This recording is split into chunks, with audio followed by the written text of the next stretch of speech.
let's start talking about the smallest human sculpture in the world. And by the way, my name's Al, and today, sadly, Amelia will not be joining me. So, about the smallest human sculpture in the world. This sculpture is the size of your fingernail. The dimensions are approximately 80 by 100 by 20 microns. By the way, 1 millimeter is 1,000 microns. It is extremely small, which you obviously already know. The sculpture is made by taking pictures of a model. All cameras fire at once, capturing the person from every angle. Photos are stitched together using software which outputs a 3D printer friendly 3D model. The sculpture was then 3D printed at the sorry about the pronunciation, big name, Institute of Technology, Micro facility. This is the author's words. The structure is created using a groundbreaking new 3D printing technology. The technique is called multi-photon.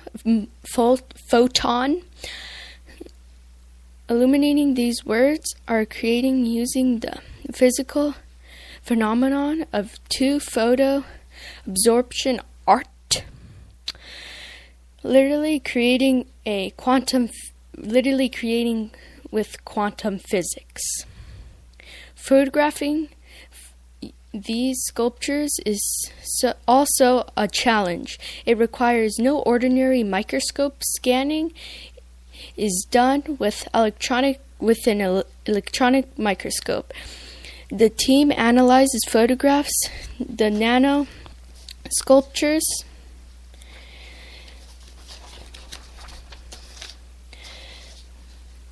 using nano sculptures. Okay, so we will also be talking about, which I forgot to add in the intro, the coldest village on Earth. So this coldest village on Earth is in Russia, and by the way, the show notes will be released today or tomorrow. And if you're listening to this after or before it was published, the show notes will be released either today, and today is a Sunday, or be published on Monday. So let's move on.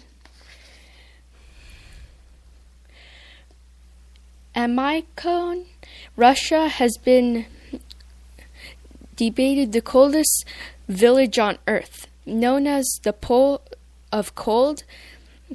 The northern Russian village averages minus 71 degrees Celsius in January, with all-time record low temperature of 71 degrees Celsius in February of 2013. Living in Amicon is, as you can imagine, comes with some very interesting challenges. Eyeglasses are known to freeze to faces. Batteries lose power very quickly. Cars have to remain running during the day if they are not parked in a heated garage. And even if there is no mobile phone reception, the phone batteries will not survive in the cold. Because growing season in Amicon is so short, people don't often eat many fruits or vegetables. Their diets consist of mainly reindeer meat, horse meat, fish, and milk from other farm animals. Even though fruits and vegetables are rarely eaten, management is not an issue here. Mayakan is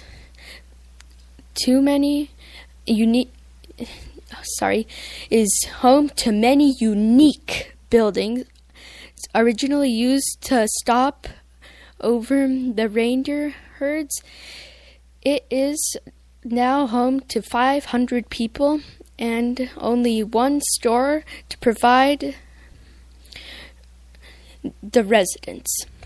The one period station nearby. Fur is one of the only ways to stay warm in Omayakalon and is used out if necessary, not fashion.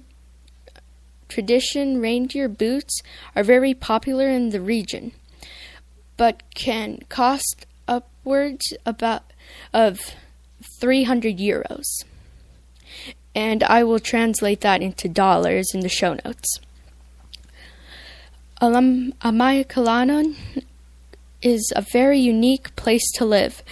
The companies offer tours of the area, and those who are curious and want to experience them for themselves, along with Amayakalan, is the most known for its bone-chilling winters. The surrounding region is a popular tourist destination during the summer. Many companies offer multi-day treks through the region so tourists can experience the breathtaking beauty. Okay, that is the end of that article. And then the next article is facts you didn't know about the SR-71 Blackbird. And if you're not interested in planes, you probably won't get much of this. Hopefully you do. So if you don't want to listen to this, you can skip this. So, facts you didn't know about the SR-71 Blackbird. During the 1950s, Cold War was a large in the U.S. activity planning. The construction of a top-secret aircraft soon to be replaced with the U-2. What came next was an airplane that would never become obsolete to this day, the Blackbird. This plane is most fuel inefficient aircraft of the 20th century.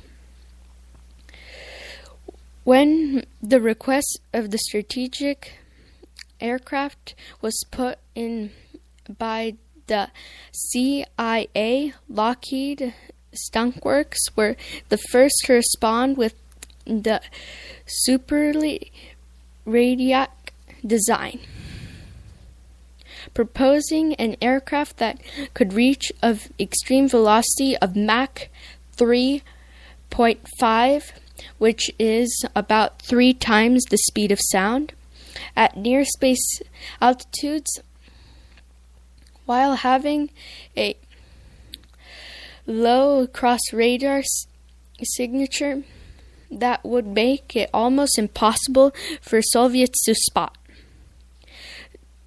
The CIA created several cover-up complaints which were used to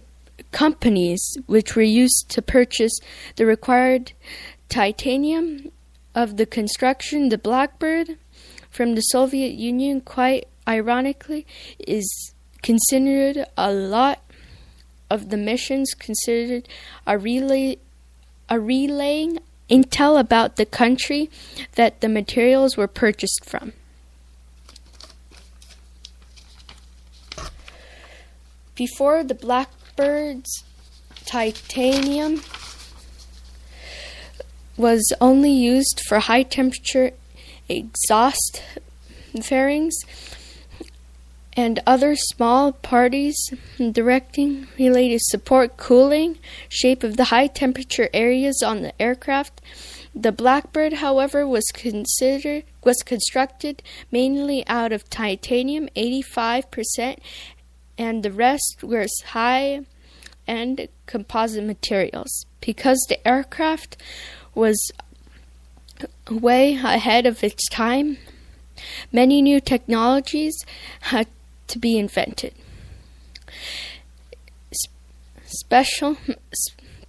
Specific for this project, some still in use today. One of the biggest problems that the engineers faced at the time was working with titanium. 6,000 parts were introduced, and of them, fewer than 10 directed were any good. The titanium was so brittle that if you dropped a piece on the floor, it would shatter. Ordinary drills would render unless, because after about 17 rivet holes, the drill would be completely destroyed. During the welding process, an extreme rare, expensive argon shielding glass had to be used to illuminate oxygen from the metal to ensure the highest quality of welds. Crews flying at altitudes of 80,000 feet, 24 meters, faced two main survival problems: maintaining consciousness in high altitudes and surviving in possible emergency ejection.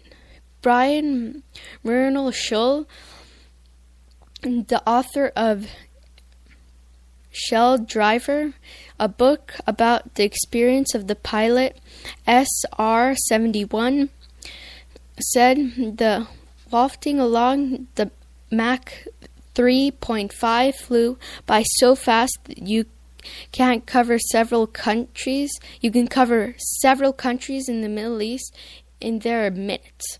Pilots required pressuring flight suits to cope with the low atmosphere pressure of lack of oxygen in high altitudes.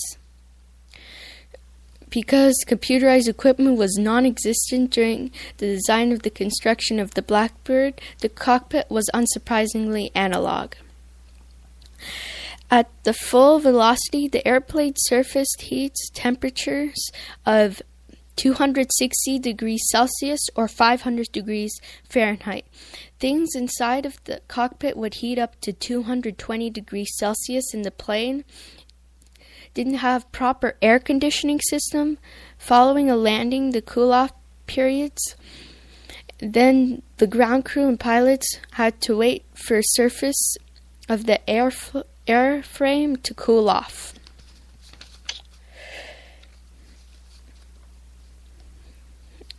A total of 353,551 missions stories were flown down by spy military institutions, troop movements, and nuclear satellites during the Cold War. The Soviet Union, the airplane spy equipment followed the survey 100,000 square miles per hour. The Earth's surface was from an altitude of 80,000 feet. Many missions were flown over conflict countries in the Middle East, Asia, and large part of Europe. The sheer size of the aircraft was a fundamental part of the design. In the 1960s, there was no computerized equipment. All of the required gear was large and needed sufficient space to fit. The unique space-combined materials used to coat airframe gave the Blackbird impressive low radar signature. The SR-71 was one of the first aircrafts to get hugely noticeable difference in its ability to stay invisible to the radar. A total of 12 out of 32 aircrafts built were lost. The important thing was to take note that none of the Blackbirds got due to enemy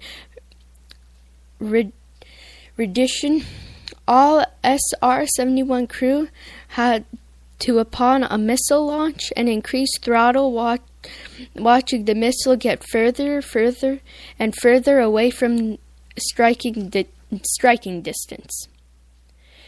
So, sorry we ran out of time. I will put the rest on the description. So that's it for today. Sorry it was so short. I'll put the next articles on the next episode. So see you guys later.